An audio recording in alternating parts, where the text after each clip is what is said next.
ಸರ್ಕಾರಿ ಕಾಲೇಜು ಸ್ಥಾಪನೆಗೆ ಆಗ್ರಹಿಸಿ ಪ್ರತಿಭಟನೆ. ಕಾಲೇಜು ಪಿಪಿಸಿ ಹೋರಾಟಕ್ಕೆ ಹೊಸ ತಿರುವು. ಸರ್ಕಾರಿ ಕಾಲೇಜು ಸ್ಥಾಪನೆಗೆ ಆಗ್ರಹಿಸಿ ಪ್ರೊಟೆಸ್ಟ್. ಕಾಲೇಜು ಪಿಪಿಸಿ ಹೋರಾಟಕ್ಕೆ ಹೊಸ ತಿರುವು. ಮಧ್ಯರಾತ್ರಿ ಟೆಂಟ್ ತೆರವುಗೊಳಿಸಿದ ಪೊಲೀಸರು. ವಿಜಯಪುರದಲ್ಲಿ 107 ದಿನಗಳಿಂದಲೂ ಕೂಡ ಹೋರಾಟ. ಸ್ಥಳದಲ್ಲಿ ಪ್ರತಿಭಟನಾಕಾರರು ಪ್ರವೇಶಿಸದಂತೆ ತಡೆ. ಸಚಿವ ಎಂಬಿ ಪಾಟೀಲ್ ಮನೆ ಮುತ್ತಿಗೆಗೆ ಯತ್ನ ಮಾಡಿದ್ದಾರೆ. ಪ್ರತಿಭಟನಾ ಸ್ಥಳದಲ್ಲಿ ಪೊಲೀಸರೊಂದಿಗೆ ವಾಕ್ಸಮರ ನಡೆಸಿದ್ದಾರೆ. ಪ್ರತಿಭಟನೆ ವೇಳೆ ಮಾತಿನ ಚಕಮಕಿ, ತಳ್ಳಾಟ, ನೂಕಾಟ ಎಲ್ಲವೂ ನಡೆದಿದೆ. ಈ ವೇಳೆ ಪಿಎಸ್ಐಗೆ ಕಪಾಳ ಮೋಕ್ಷವನ್ನ ಸ್ವಾಮೀಜಿಯವರು ಮಾಡಿದ್ದಾರೆ. ಹುಣಶಾಳ ಪಿಬಿ ಸಂಘನ ಬಸನ ಸ್ವಾಮೀಜಿಯನ್ನ ಅರೆಸ್ಟ್ ಮಾಡಲಾಗಿದೆ. ಪ್ರಕರಣ ಸಂಬಂಧ 27 ಮಂದಿಯ ವಿರುದ್ಧ ಎಫ್ಐಆರ್ ಕೂಡ ದಾಖಲಾಗಿದೆ. ಸ್ವಾಮೀಜಿ ಸೇರಿ 6 ಮಂದಿಯನ್ನ ಪೊಲೀಸರು ಬಂಧಿಸಿದ್ದಾರೆ. ಸದ್ಯಕ್ಕೆ ಸ್ವಾಮೀಜಿನ ಅರೆಸ್ಟ್ ಕೂಡ ಮಾಡಲಾಗಿದೆ. ಒಂದು ಸರ್ಕಾರಿ ಕಾಲೇಜು ಸ್ಥಾಪನೆ ಮಾಡಲೇಬೇಕು ಅಂತ ಆಗ್ರಹಿಸಿ 107 ದಿನಗಳಿಂದಲೂ ಕೂಡ ವಿಜಯಪುರದಲ್ಲಿ ಹೋರಾಟವನ್ನ ಮಾಡ್ತಾ ಇದ್ರು. ಕಾಲೇಜು ಪಿಪಿಸಿ ಹೋರಾಟಕ್ಕೆ ಈಗ ಹೊಸ ತಿರುವು ಸಿಕ್ಕಿದೆ. ಅರೆಸ್ಟ್ ಮಾಡಲಾಗಿದೆ. ಮಧ್ಯರಾತ್ರಿ ಟೆಂಟ್ ಅನ್ನ ಪೊಲೀಸರು ತೆರವುಗೊಳಿಸುವ ಕೆಲಸವನ್ನು ಕೂಡ ಮಾಡಿದ್ರು. ಇನ್ನು 107 ದಿನದಿಂದಲೂ ಕೂಡ ನಿರಂತರವಾಗಿ ಹೋರಾಟವನ್ನ ಮಾಡ್ತಾ ಇದ್ದಾರೆ. ಜೊತೆಗೆ ಸಾಕಷ್ಟು ಮನವಿ ಪತ್ರವನ್ನು ಕೂಡ ಸಲ್ಲಿಕೆ ಮಾಡಿದ್ರು. ಇನ್ನು ಸ್ಥಳದಲ್ಲಿ ಪ್ರತಿಭಟನಾಕಾರರು ಜೊತೆಗೆ ಪೊಲೀಸರ ನಡುವೆ ವಾಕ್ ಸಮರ ಕೂಡ ನಡೆದಿದೆ. ಮಾತಿನ ಚಟಾಪಟಿ ನಡೆದಿದೆ. ಜೊತೆಗೆ ಸದ್ಯಕ್ಕೆ ಪೊಲೀಸರ ಮೇಲೆ ಕೈ ಮಾಡಿದ್ದಾರೆ ಸ್ವಾಮೀಜಿಯವರು.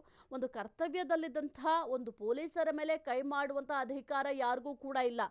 ಕೇವಲ ಪೊಲೀಸರು ಅಂತ ಅಷ್ಟೇ ಅಲ್ಲ, ಯಾರ ಮೇಲೂ ಕೂಡ ಹಲ್ಲೆ ಮಾಡೋದಾಗಿರಬಹುದು ಅಥವಾ ಕಪಾಳ ಮಾರ್ಕ್ಸ್ ಮಾಡೋದಾಗಿರ್ಬೋದು, ಅದ್ಯಾವುದೂ ಕೂಡ ಸರಿಯಾಗಿರೋದಿಲ್ಲ. ಹಾಗಾಗಿ ಸದ್ಯಕ್ಕೆ ಅರೆಸ್ಟ್ ಕೂಡ ಮಾಡಲಾಗಿದೆ. ನೀವು ಗಮನಿಸ್ತಾ ಇದ್ದಾರೆ ಯಾವ ರೀತಿ ಜಟಾಪಟಿ ಮಾಡ್ತಾ ಇದ್ದಾರೆ, ಒಂದು ತಳ್ಳಾಟ ಮಾಡ್ತಾ ಇದ್ದಾರೆ, ನೂಕಾಟ ಮಾಡ್ತಾ ಇದ್ದಾರೆ.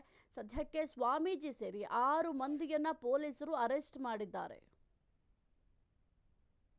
ನಿನ್ನೆ ಸಂಗನ ಬಸವ ಎಂಬ ಸ್ವಾಮಿಯವರು ಸರ್ಕಾರಿ ಕಾಲೇಜ ಪ್ರತಿಭಟನೆ ವೇಳೆಯಲ್ಲಿ ಆದರ್ಶ್ ನಗರದ PSI ಆಗಿರ್ತಕ್ಕಂಥ ಸೀತಾರಾಮ್ ಲಮಾಣಿ ಮತ್ತು ಅವರ ಸಿಬ್ಬಂದಿ ಮೇಲೆ ಅವಾಚ್ಯ ಶಬ್ದಗಳನ್ನ ಬೇಯ್ದು ಅವರನ್ನ ನಿಂದಿಸಿ ಅವರ ಮೇಲೆ ಹಲ್ಲೆಯನ್ನು ಮಾಡಿರ್ತಕ್ಕಂಥದ್ದು ಖಂಡನೀಯ ಅನ್ನುವಂಥ ಮಾತನ್ನ ಈ ಸಂದರ್ಭದಲ್ಲಿ ಹೇಳಿ, ಅವರಿಗೆ ಮಾಡಿದ ಪ್ರಕರಣಕ್ಕೆ ನಾವು ಜಿಲ್ಲಾಡಳಿತವನ್ನು ಸಂಪರ್ಕ ಮಾಡಲಿಕ್ಕೆ ನಾವು ಎಲ್ಲ ಬಂಜಾರ ಸಮಾಜದವರು ಬಂದಿದ್ದೇವೆ.